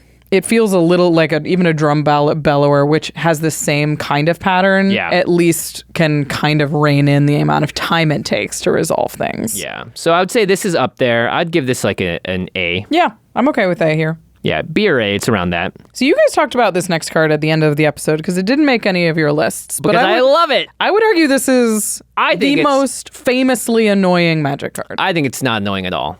Yeah. It's Sensei's Divining Top. That's right. It's a 1-mana artifact. You can pay 1 to look at the top 3 cards of your library, then put them back in any order, or you can tap, draw a card, then put Sensei's Divining Top on top of its owner's library. So it is annoying because it's like tap, look at the top 3, everyone wait for me to finish reordering this, put it back, hold on, I need to do it again. Hold on, I need to do it again. I'm going to do it one more time. It takes up a ton of time usually and can be very annoying. I've actually never played against someone where it's been like that. I don't think people who don't know how to use Sensei's Divining Top play Sensei's Divining Top in Commander. Because it's the kind of card that you look at and you're like, I don't understand why it's great. I don't have fun playing it. Yeah. So I'm not going to, unless it's a part of some combo. Like unless you're doing a Bolus to Citadel something with it. But I feel like Sensei's Divining Top has sort of a complexity barrier that does keep it out of the hands of most people who don't who use it incorrectly or slowly most of the time. Yeah, because it is difficult to it's really hard. I mean, no, right? You're like, these 2 on top because I can actually draw this one with top if I really need to. And so it's kind of annoying in that regard, and you have to think a lot about what you're doing. But for me, I've used it so much that it's very quick, and it takes less time than fetching a land at end step. So that to me is like, if it takes less time than that, then it's not a huge deal. But I can understand why this is very annoying because you'll be doing this 10, 20 times a game or whatever. Yeah. I'm also not arguing that Commander players are even above average at using Sensei's Divining Top. I would say we're all probably using it incredibly incorrectly. But at least we're fast. Yeah, at least we're fast. Or we're not playing it. I agree. I don't think Sensei's Divining Top quite has the problem that it did when it was banned in Legacy and Modern, which is, there's a lot more pressure on you making the right decision. So you take more time to decide that. And there's also like counterbalance decks and stuff. So that is what makes it really annoying. Top, I think in most cases, is just kind of like a pseudo scry for 1 mana. Yeah. I think it's less annoying than like the green anthem that says whenever a creature enters scry. Oh, yeah. That thing drives me nuts. Gaia's anthem? Yeah, Gaia's anthem, Something like that. So I would put this at like a D.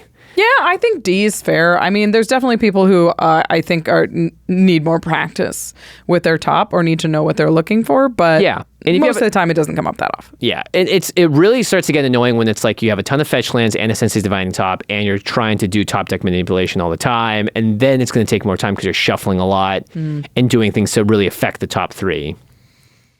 All righty. This next category came up a lot in our patrons. A lot of people suggested Nekusar. We're going to call this category Sheoldred the Apocalypse. Yeah, whenever a card gets drawn, things happen, either for you or the opponent. Orcish Bowmasters also goes here. Again, this is just a ton of triggers. It's kind of like Smothering Tithe. Yeah, and Orcish Bowmasters, I'm surprised how many times I'm like, oh, I missed it. There should have been 2 Bowmasters triggers because I didn't really read the card again about how it works. Some of them are like outside of your draw step. Some of them are whenever you draw an extra card. Some of them are whenever you draw a card at all. Or only on your turn, yada, yada. This category of card is similar to, I think, like the aristocrat type stuff. Yeah. But there's not as many of them, so it's not as annoying to me. Yeah, if anything, it's like an accumulated, gross, oof, with like Sheoldred. And Nekusar, it's trying to kill you as soon as possible with the effect on the battlefield, so it's not that annoying.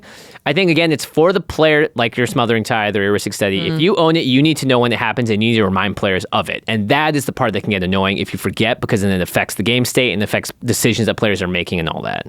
And if you don't want to track this stuff, I get it. I don't want to. Yeah. Don't play these cards. Don't play the cards. As powerful as they may be. You don't have to play them. Yeah, exactly. All right. This category, what should we give it? What should we grade this? I'm not too annoyed by it. I'm not too annoyed by it yet. I think it's like a C to a D, maybe even lower. Yeah, I was C or D range. I think people do get really annoyed by Nekusar, but I think it has less to do with Nekusar and more to do with the deck wheeling all the time. Yeah. And we're going to talk about that in a second. So let's call this a D. Yeah.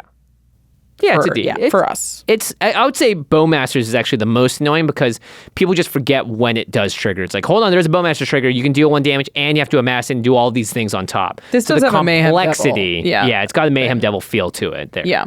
So maybe Orcish Bowmasters itself is a C, but the category of like Sheoldred or Nekusar is like closer to D. Yeah. This next one, I was shocked how many people suggested this for patrons. But you know what? The more I thought about it, the more I was like, it's annoying. Sure, it's annoying. It's Slivers. Yeah, Slivers. All the Slivers say Sliver creatures you control have X, and sometimes it's a keyword. Sometimes it's a buff. Sometimes it's a tap ability. Sometimes it's a something else. Sometimes it gives our Slivers Cascade. Either way, the moment you get like 5 Slivers on the board, I no longer know what any of them do. No, I stopped listening. Yeah. Yeah, Slivers is definitely that kind of thing that like you know that a Sliver deck is popping off and you have to periodically be like, all right, tell us what's going on. Yeah, exactly. Great, we'll check in 20 minutes. Yeah. Should I block? I don't know. How many keywords does that have? I don't care. It has poisonous and toxic. All right. Okay. Yeah. I think but they're still one of the most popular tribal commanders in the world. Yeah, I mean, I think Sliver players are hardcore. And tracking all the keywords can be confusing and have a lot of different rules things. I do think that, like, if you're playing the first Sliver in particular, that's a lot of game actions and can be very confusing. Time. Yeah, totally. I think the thing that is, I don't know, most annoying about Sliver players is it does kind of have that situation that like Coat of Arms has. Oh, yeah. Where you're just like, tell me how big they are, explain what is happening again, walk me through all of this. Yeah. But at the end of the day, Slivers are an aggro deck most of the time. Yeah, they just want to hit face and smack you with very difficult to block creatures. Because they're evasive or huge, or they have tons of keywords. But again, this is one of those things where it's like, if you're the Sliver player, this is your responsibility. And if you're not up to that, then you probably shouldn't be playing a Slivers deck because it is a lot. It's the annoying part for the other players is, wait, hold on. You were supposed to gain like 17 life off that attack, but you didn't. That changes the math on what I'm doing because you weren't able to keep track of what's going on. It's your deck. That's your responsibility. I cannot keep up with all the keywords because I have to think about my own stuff too. Yeah. Here's how I know Slivers are annoying. Is they create this same situation that a lot of the things that we're talking about in Commander do, which is where one player will look at the Sliver player and be like, all right, What's doing that? What's going? Yeah. What's is it? pinging us? One of these cards is pinging us. Point to it. Yeah.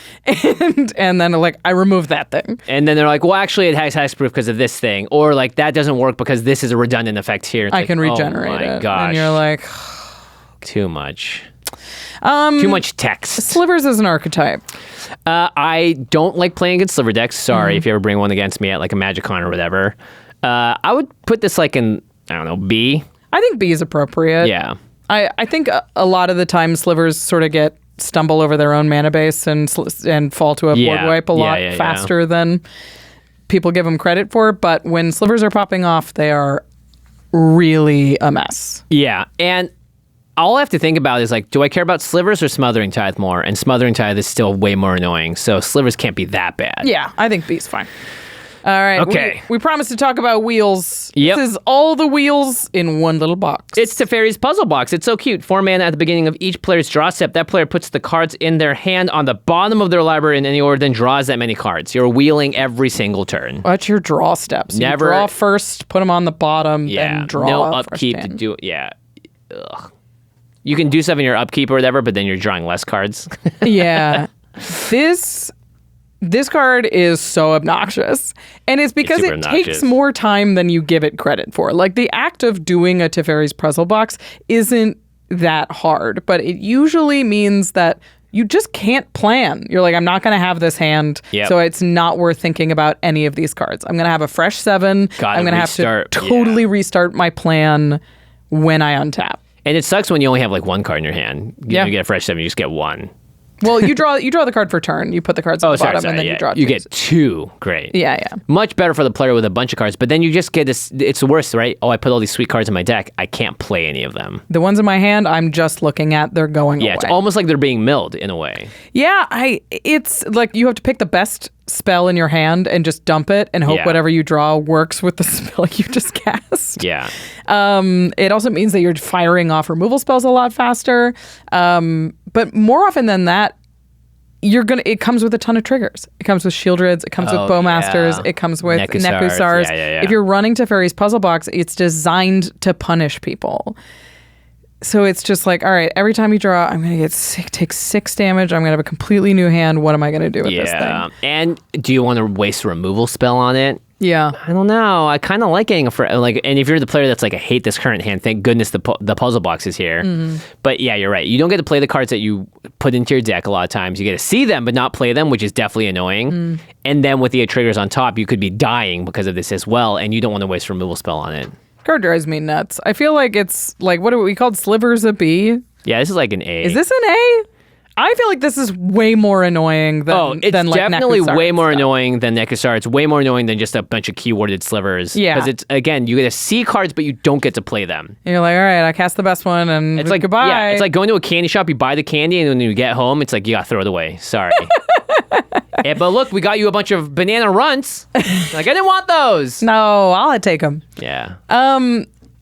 I think that we should mention that this has the same play pattern as any deck that runs a ton of wheels. Yeah. It is annoying to play against a deck that is frequently wheeling because, again, you can't play in ahead, so turns take longer. There's a ton of triggers. Yeah. You just never know what you're going to have and what you're not going to have. Yeah, and one player is going to, the one that's built the deck around this is more suited to take advantage of it than yours is.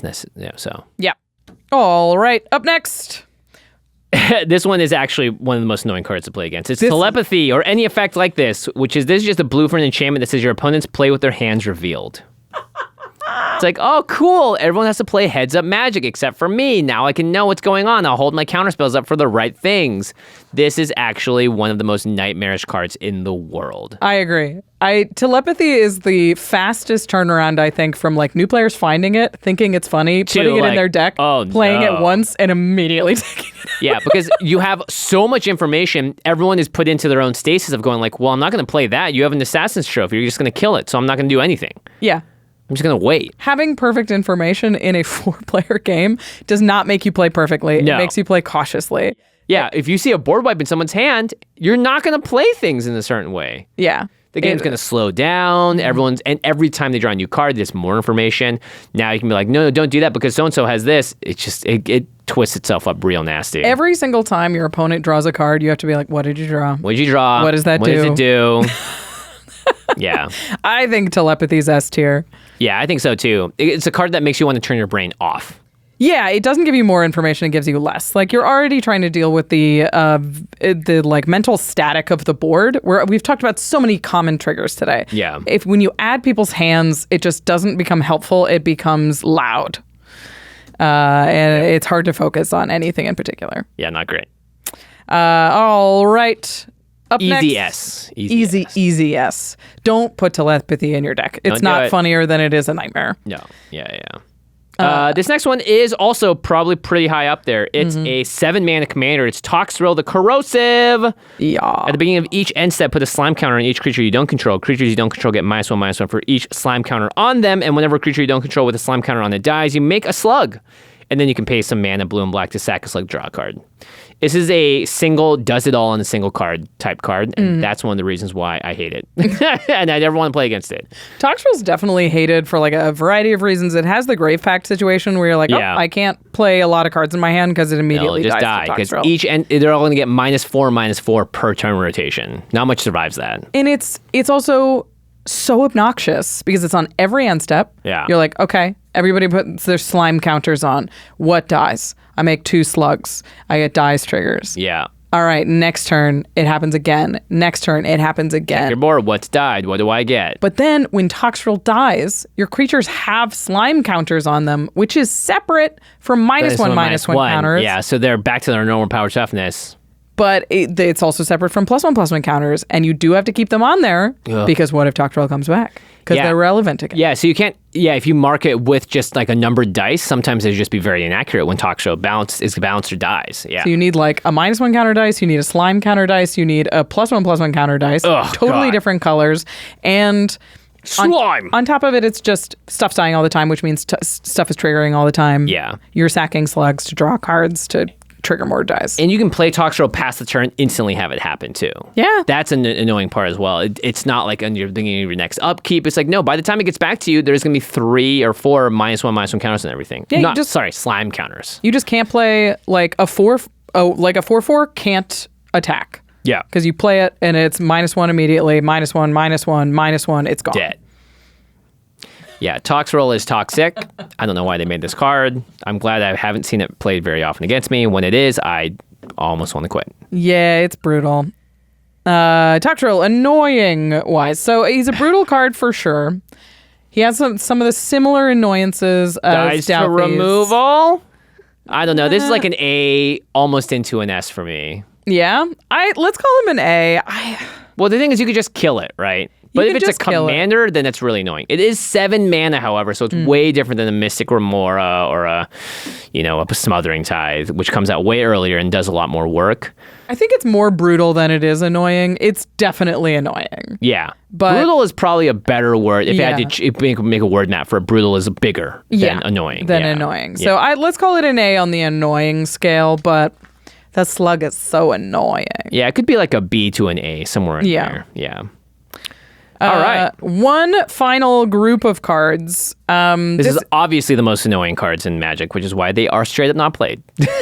Yeah, I mean, this is like, it's sort of similar to Coat of Arms. They have been yeeted from the format because willingly by players. it's the mana denial permanence. Winter Orb, Stasis. Blood Moon. There's various orbs. Yeah. But all of these are just designed to deny your opponent's mana and hopefully give you some advantage out of it. I don't know. Winter Orb is the closest you can get to it, or Blood Moon in like a mono red deck, but it is not fun. It is annoying to play a game and then be told you cannot play the game anymore. At the very least, with whatever your Rhystic Studies, you can still play. Yeah. It's just annoying because you have to pay more, otherwise your opponents get ahead and advantage. This is just no one does anything except for maybe the Stacks player that can untap their Winter Orb and go off, or tap and untap their Winter Orb at will. I feel like a lot of people will still justify Blood Moon. Like, we don't see a lot of Winter Orb or Stasis Sure. in casual metas. I do think Blood Moon does get justified a lot. Yeah. Because you're like, I'm in mono red. I need all the help I can get. And you're like, Yeah. if you're playing Blood Moon, you need to tell your opponents you're playing Blood Moon. Because if Well, I some go people into just- any game, I'm assuming there's not a Blood Moon at the table. Yeah, me too. And if Blood Moon comes out, some decks literally cannot do anything about it. Yeah. It changes the mana that they need. They need to have that basic, and if they weren't fetching for it in the first place because they had the complicated mana base. And right, it's also annoying because it's like, oh, sorry for all the expensive lands that you have in your deck. They don't do anything anymore. Rough. So Blood Moon was Josh's most annoying card, which in makes sense for Josh. 2017. Yeah, Josh loves a 5-color pile. Yeah. And it's non-basics. He loves them. Let's talk about Blood Moon before we go. Do you think Blood Moon is more annoying or less annoying than it used to be? I see it played less. I feel like when I first started playing, it was pretty common to see Blood Moons at tables because people were just like, oh, this is a very good card for shutting down greedy land bases or whatever. But now it feels like Commander's in a state where it's like, no, everyone should be allowed to play everything they want, and when it's on the table, we can start dealing with it. It's kind of like the new paradigm for casual Magic, as opposed to making stuff that happens so that people can't even put things on the table. I feel like, a lot of this has been whittled out of the format, so it's less annoying because you just don't play against it that much. Yeah. I do think Blood Moon has, and even Winter Orb and Stasis has gotten worse with the influx of treasures and the popularity of treasures. Yeah. There's so many decks that can kind of play through these effects that I don't even think they're as good as they used to be.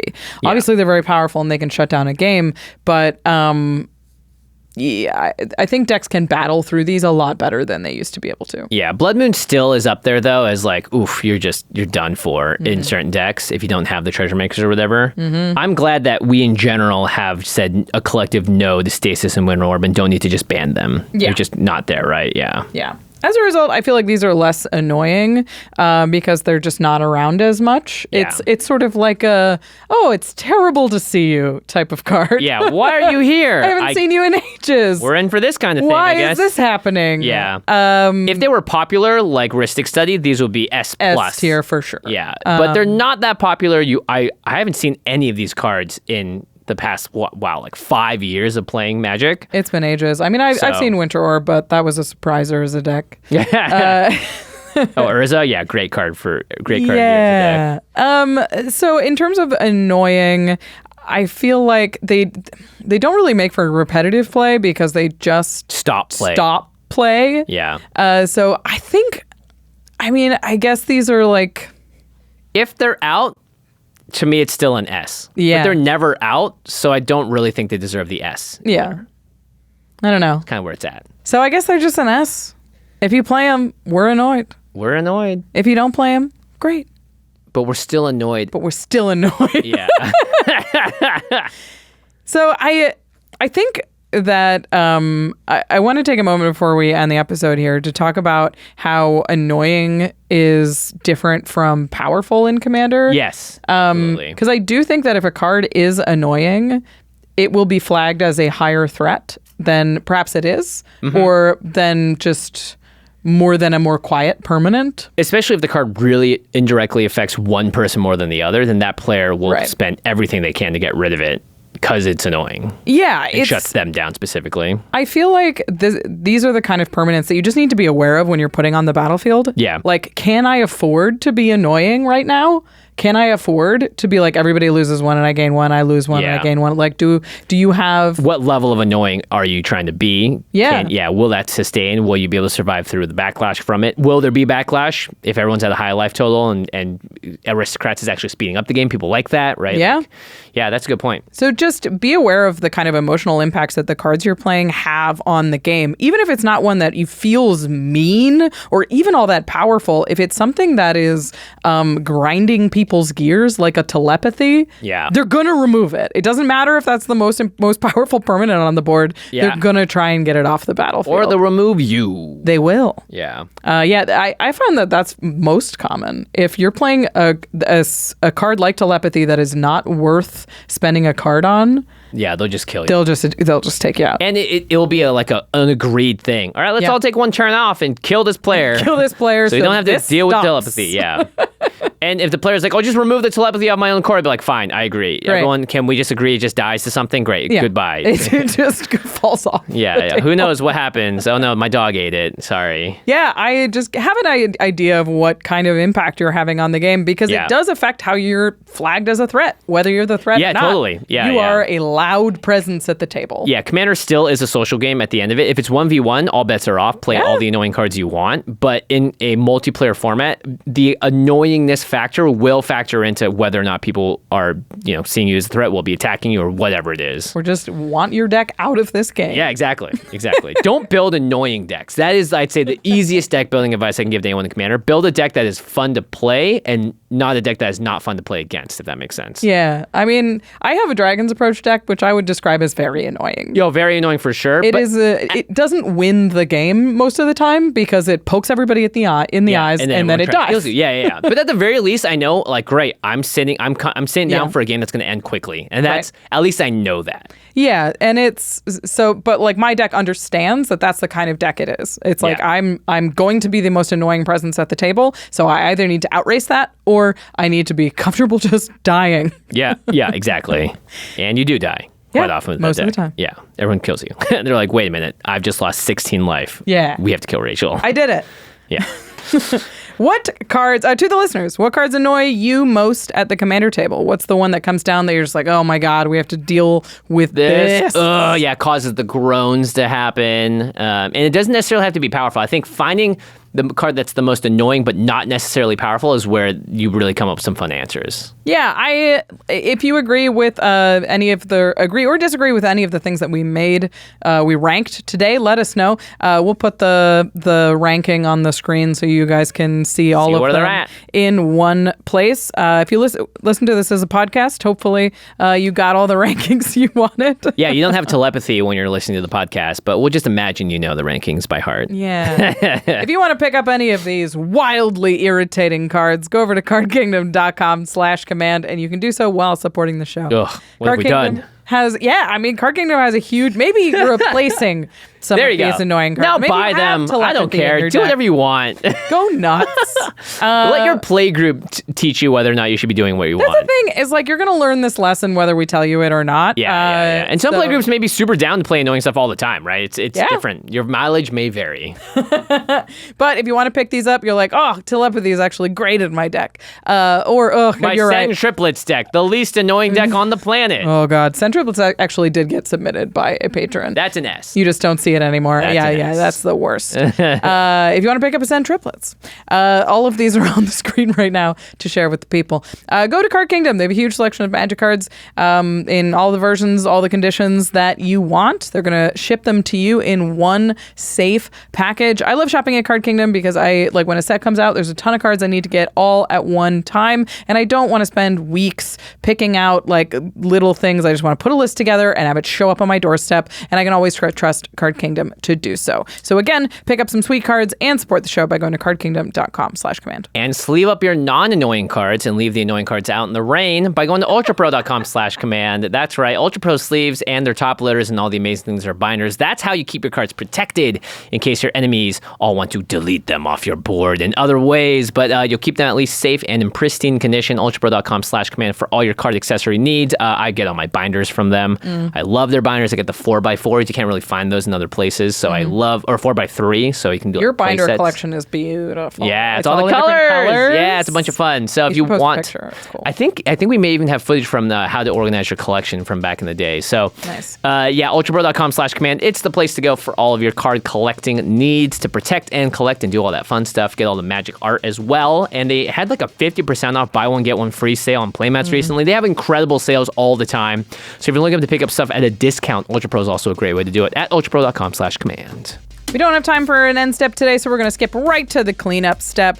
A big thank you to our amazing team here at the Command Zone. Thank you to Damon Lentz, Eric Lem, Megan Yip, Gaurav Galati, Jordan Pridgeon, Jamie Block, Arthur Meadowcroft, Manson Lung, Josh Murphy, Jake Boss, Sam Waldo, Evan Limburger, Katie Cole, Mitch Trafford, Josh Lee Kwai, and of course to Jimmy Wong. And Rachel Weeks. And me. Yay. Thanks for listening, everybody. And we will see you all soon.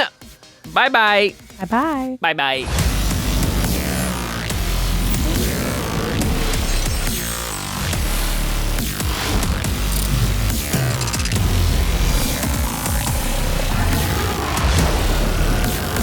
Thank you for your attention. For further inquiries, send an email to commandcast@rocketjump.com or ask us on Twitter @JFWong and @JoshLeeQuai. See you later, alligator. Greetings, humans.